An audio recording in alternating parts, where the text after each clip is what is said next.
बस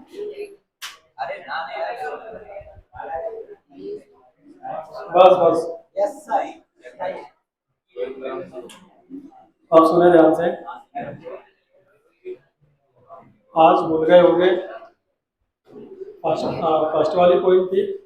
फर्स्ट वाली का और इसका दोनों का एक साथ टेस्ट लेना है। ठीक है। अब जब ये कंप्लीट हो जाएगा तो दोनों का एक साथ ले लूंगा। ठीक है। आपका याद किया होगा, खराब नहीं जाएगा, टेंशन मत लो।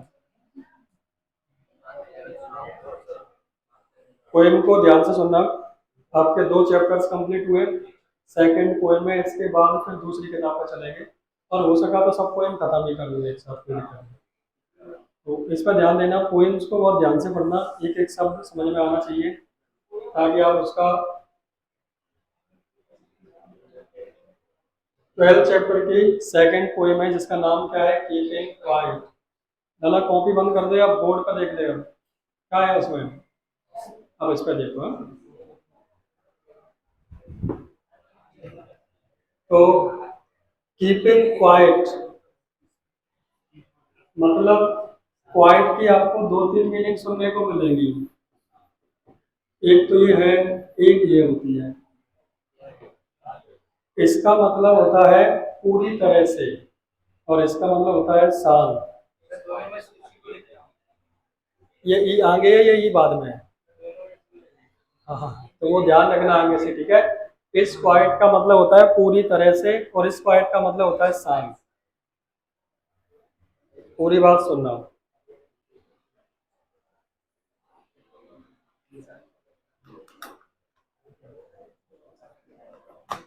तो पोएम क्या कहती है, ध्यान से सुनना।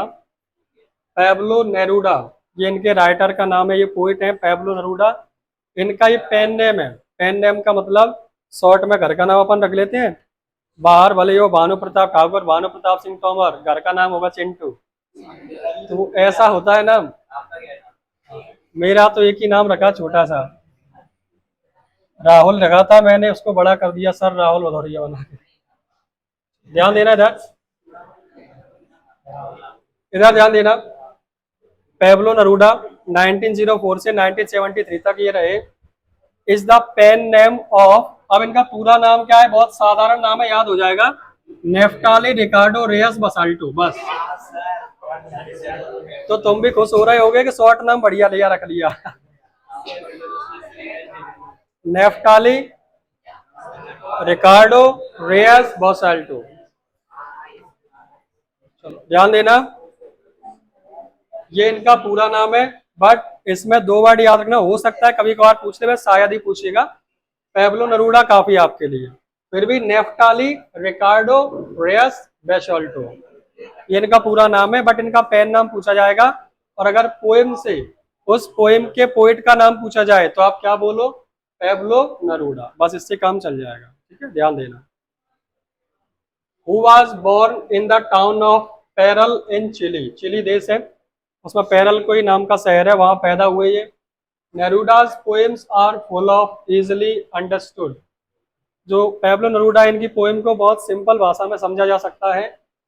Images which make them no less than beautiful, यानी ये इस तरीके से हमको एक्सप्लेन करते हैं चीज़ों को सिंपल भाषा में, और आपके माइंड में एक इमेज क्रिएट हो जाती है उससे रिलेटेड।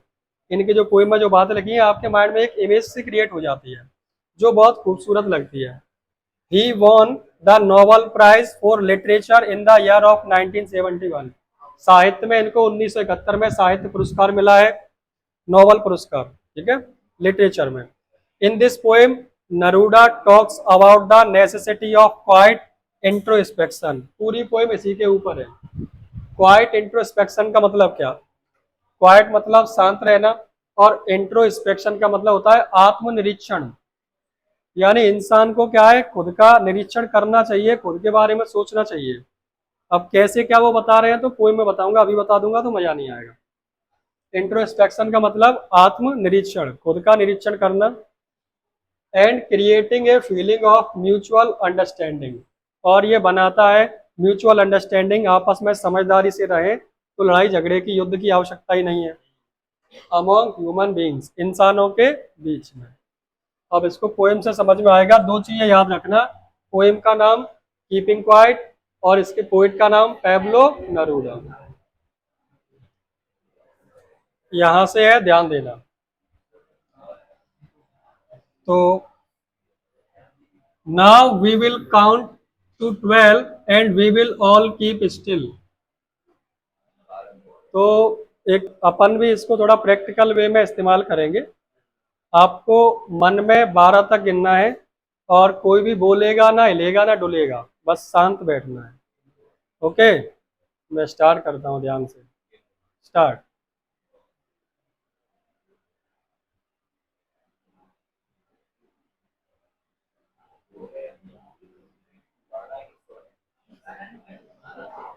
कर्राट पड़ रहा होगा, एक ही सांस।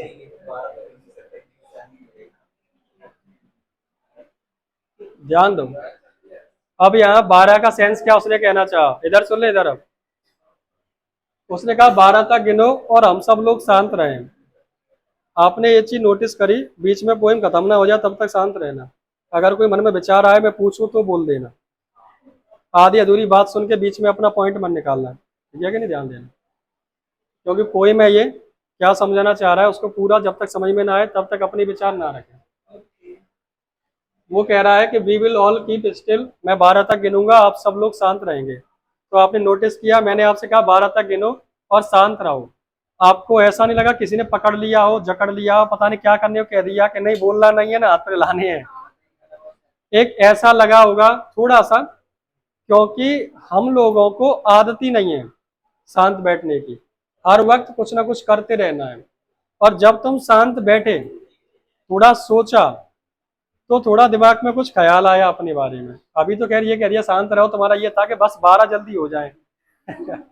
ऐसा कहीं ना कहीं फीलिंग्स थी। यहाँ उसने 12 क्यों बोला है, पूरे का सेंस समझना। घड़ी में घंटे कितने होते हैं? तो मतलब पूरा समय की बात कर रहा है वो, 24 घंटे की बात कर रहा है, ठीक है? तो थोड़ा उसके सेंस को समझना। बोलेगा 12, लेकिन 12 का मतलब है पूरा जो घड़ी का समय है, यानी 24 घंटे में हम थोड़ा सा समय निकालें जब हम शांत रहें। पोएम से समझते हैं क्या कहना चाहा।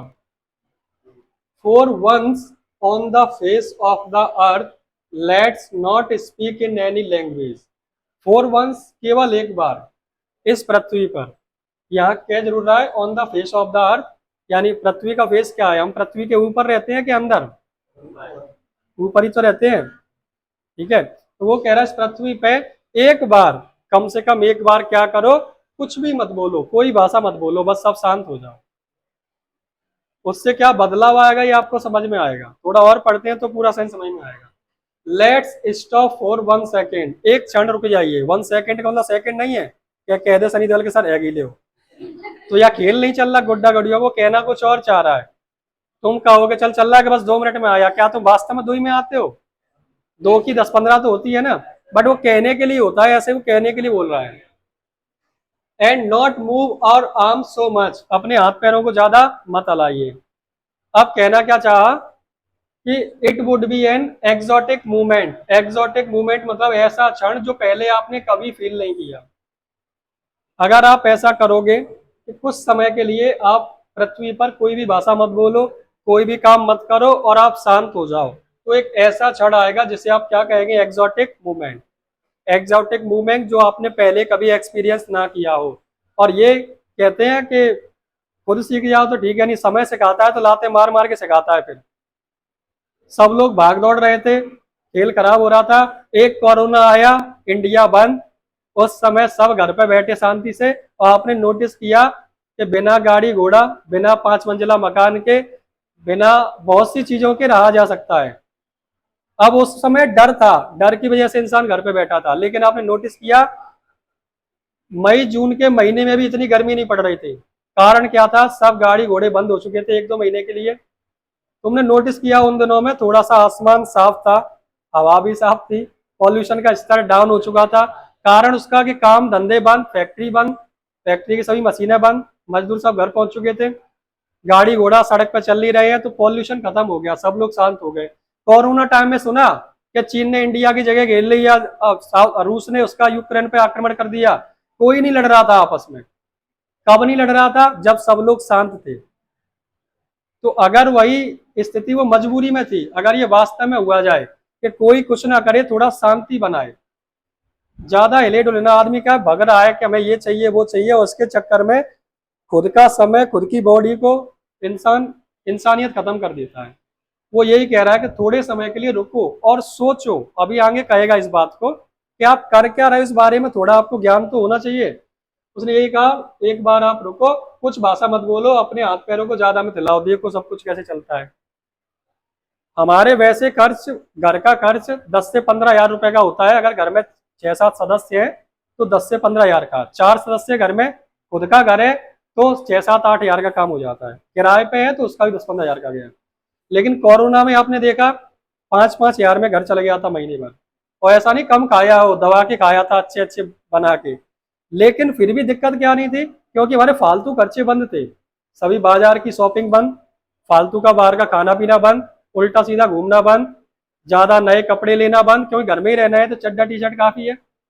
आपके जो अननेसेसरी खर्चे थे वो बंद हुए, निकलना बाहर का बंद हुआ, शुद्ध घर का खाना। और आपने नोटिस भी किया होगा कि आप में निखार भी आया होगा घर पे डले डले, क्योंकि कुछ करना ही नहीं था। हाँ, लड़कियों की बात अलग है, उन्हें धुआंधार बासन मांजने पड़े। लड़कों का तो चैन से कट रहा था मोबाइल पर पबजी कोई कुछ। लड़कियों को दिक्कत हो सकती है कि जी बड़े फंस गए।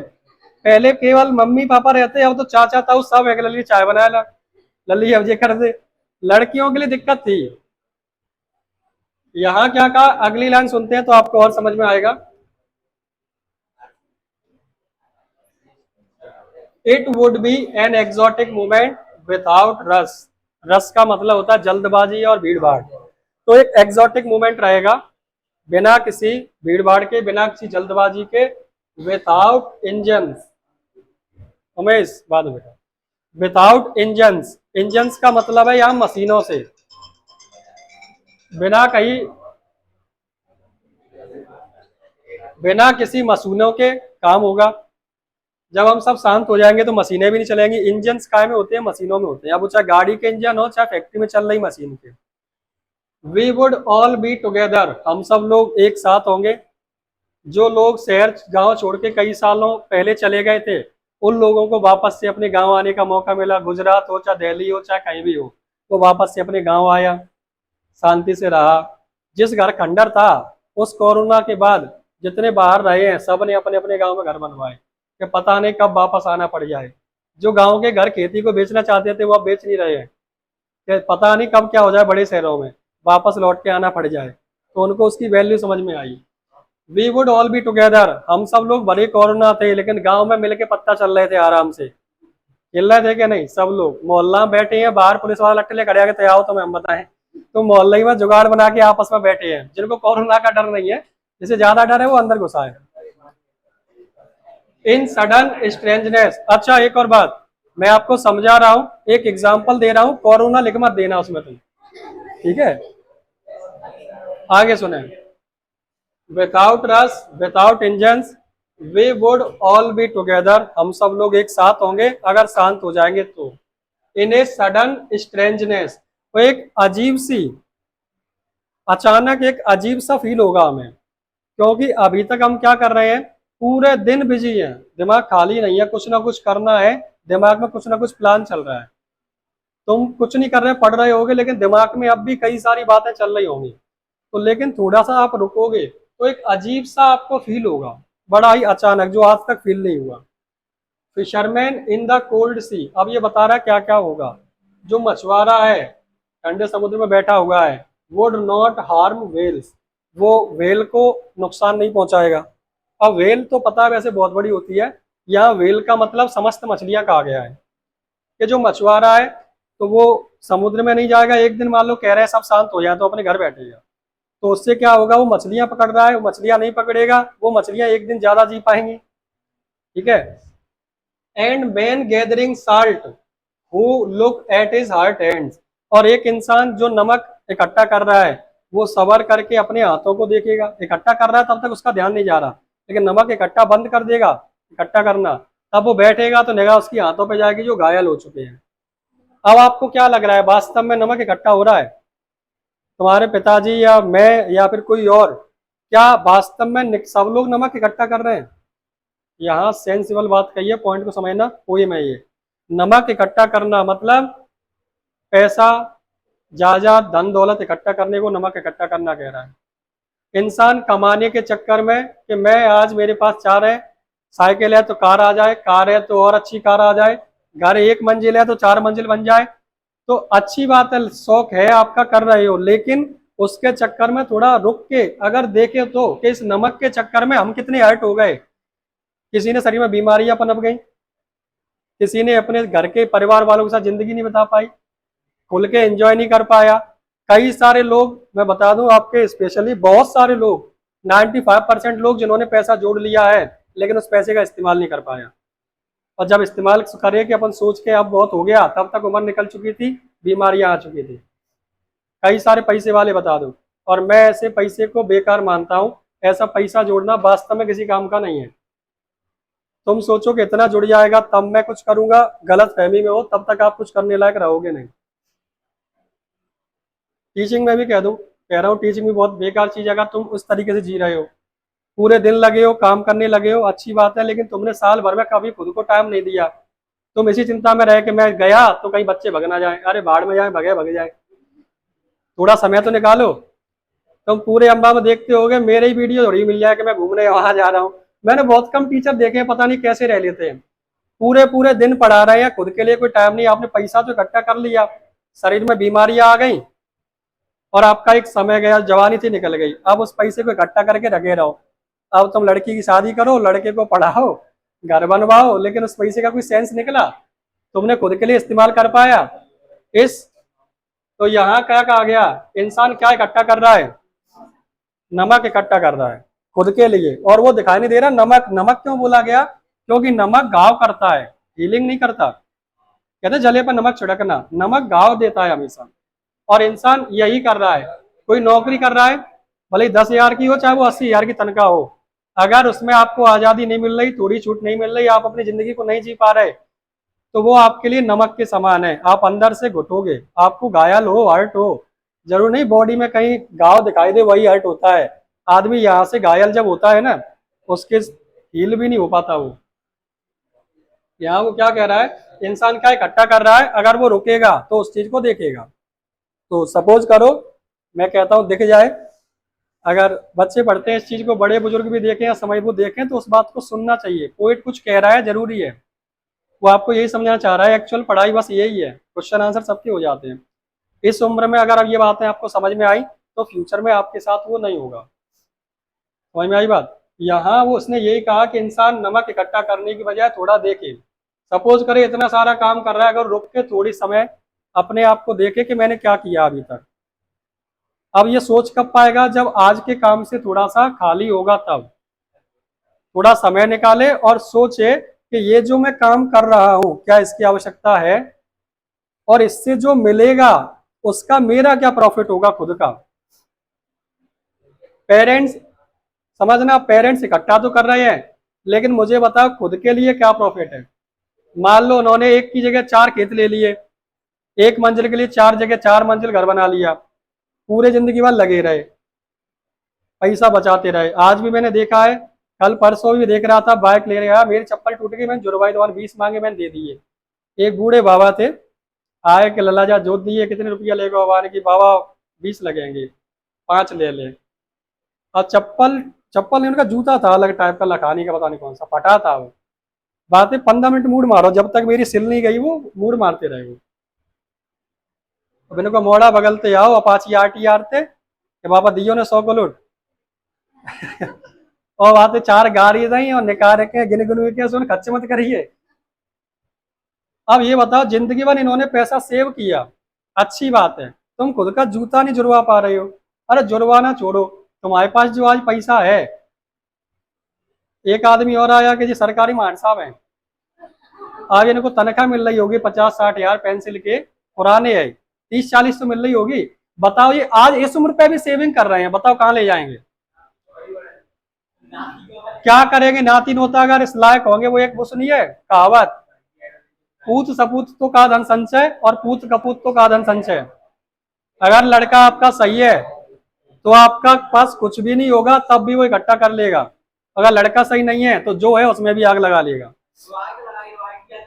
हाँ, अब वो जो ठीक है घूम रहा है उसकी कोई बात नहीं है, एंजॉय कर लो, सेविंग्स होनी चाहिए। लेकिन तुम बताओ इस उम्र पे भी सेविंग कर रहे हैं ये, क्या करेंगे इस उम्र पे भी, खुल के नहीं जी पा रहे। इन्होंने जिंदगी भर क्या इकट्ठा किया, फिर बैठ के बूढ़े बाड़े रोते हैं कि मौला ने जिक्र दिया। अगर वो अपनी जिंदगी को जिए होते तो आज लड़का लड़की संग दे चाहे नहीं दे खुश होते कि ठीक है मैंने जी लिया, तुम बाढ़ में जाओ, संग दो चाहे मत दो। क्योंकि उन्हें इस बात की संतुष्टि होती है कि मैंने अपना समय या औरों के बारे में सोचकर अपना समय खराब नहीं किया। बताओ क्या कहना है। ऐसा तुम में नहीं यार कोई, देखो पेरेंट्स को चिंता होनी चाहिए, बच्चों की सेविंग्स होनी चाहिए, लेकिन इस तरीके से बर्बाद ना हो कि खुद के लिए समय ना निकाल पाओ। ये अक्सर हो रहा है, ज्यादातर लोग यही कर रहे हैं। आगे सुनते हैं।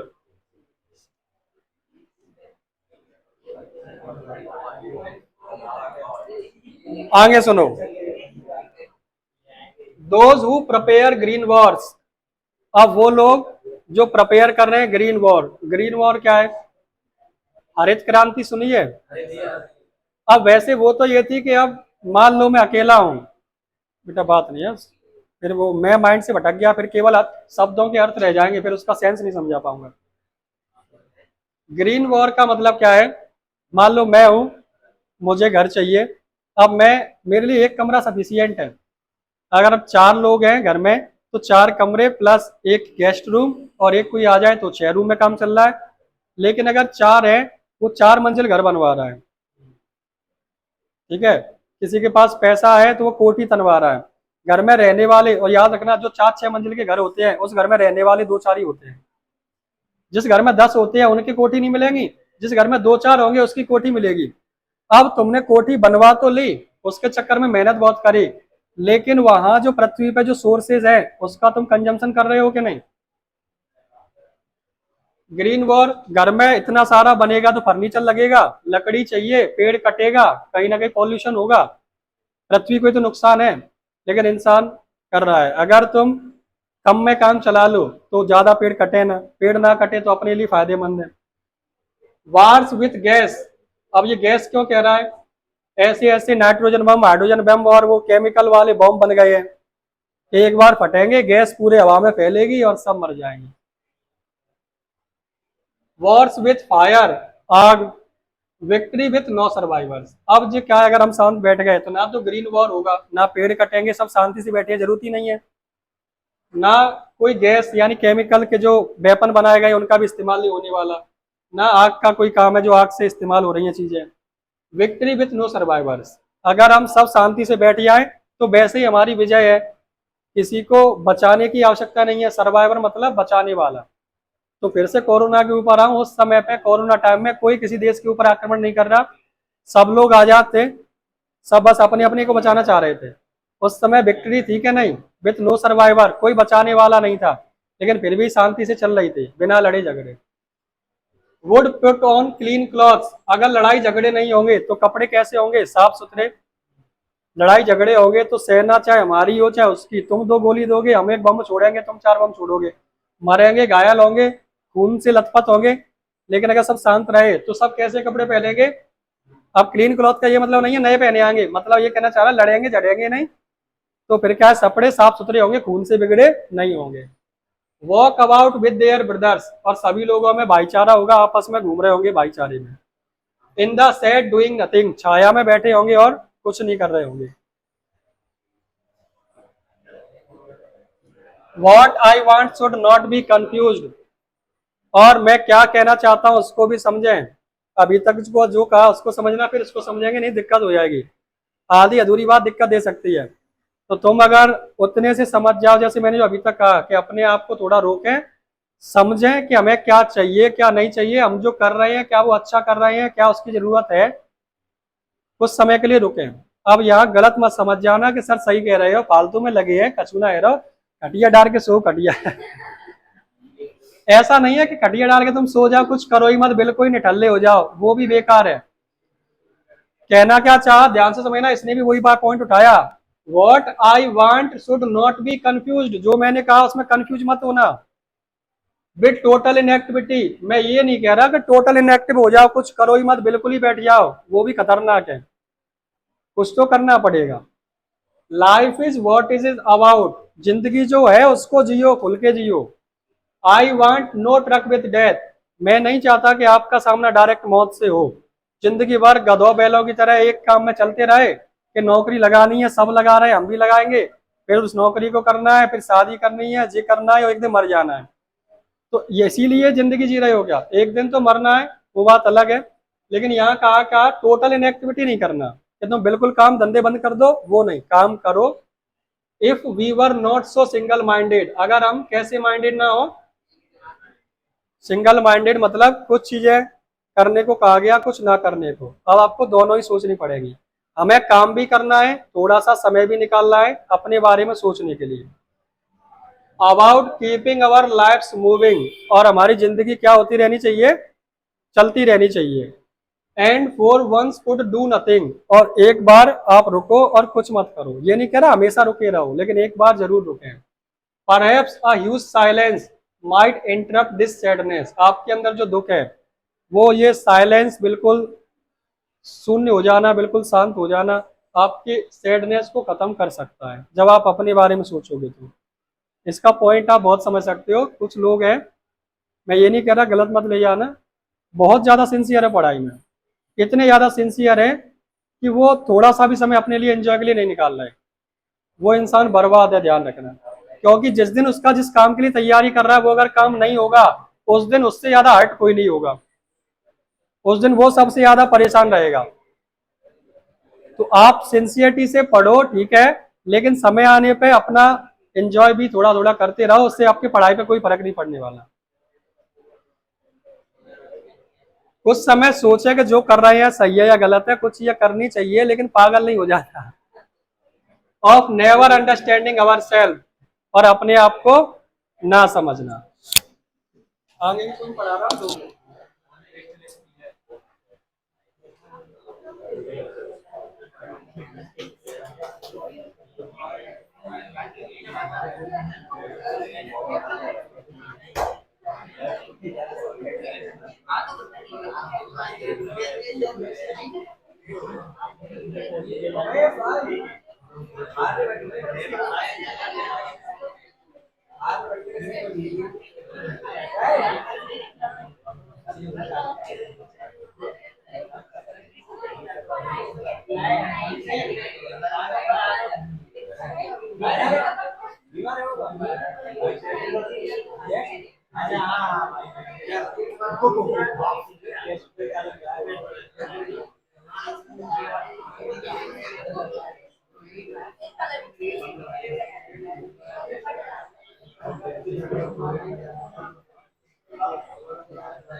अच्छा, एक बार फिर से सुन लो।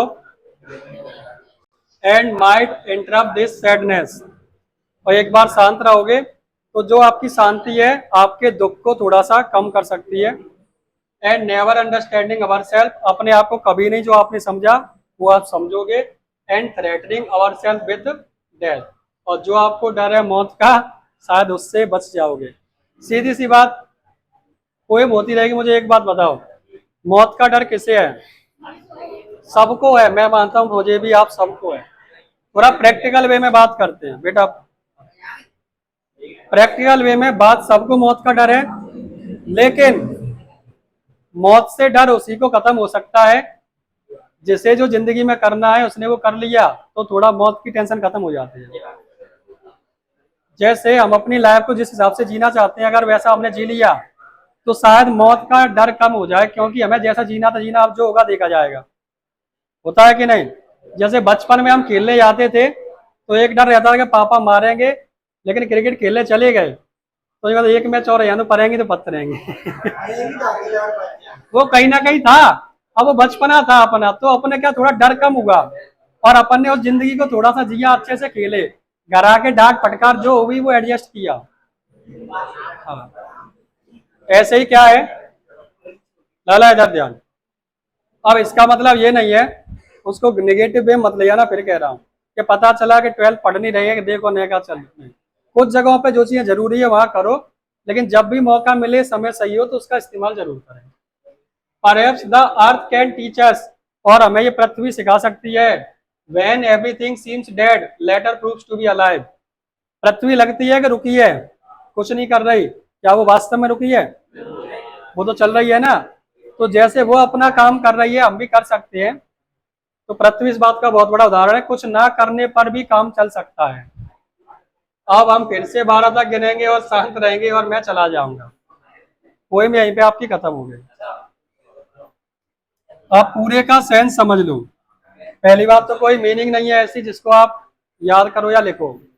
पूरे पोएम का सेंट्रल आइडिया इतना सा कहता है, एक वर्ड आएगा इसमें इंट्रोस्पेक्शन। हाँ, एक आधे बता दूंगा।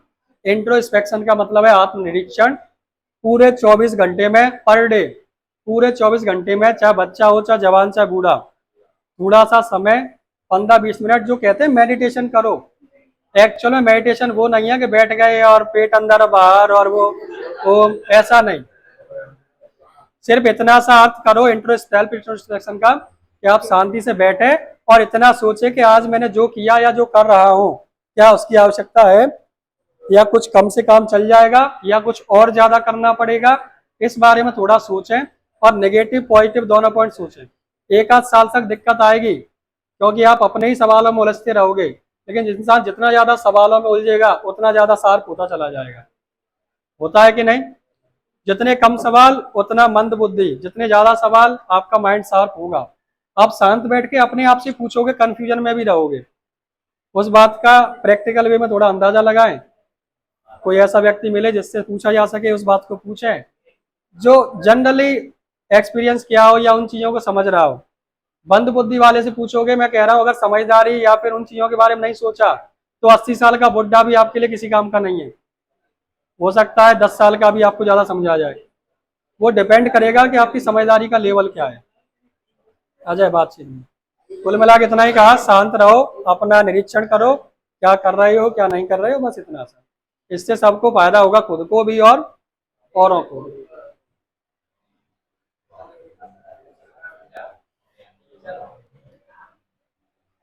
48 हो गए। क्वेश्चन आंसर्स तो मैं बाद में लिखाऊंगा, चलो कल से लिखा देता हूँ। दोनों के दे दोगे, इसके भी छोटे ही हैं क्वेश्चन आंसर, दोनों का एक साथ टेस्ट हो जाएगा। श्रद्धा ये कह रही है हमें फालतू याद करा दिया। टेंशन मतलब खराब नहीं जाएगा,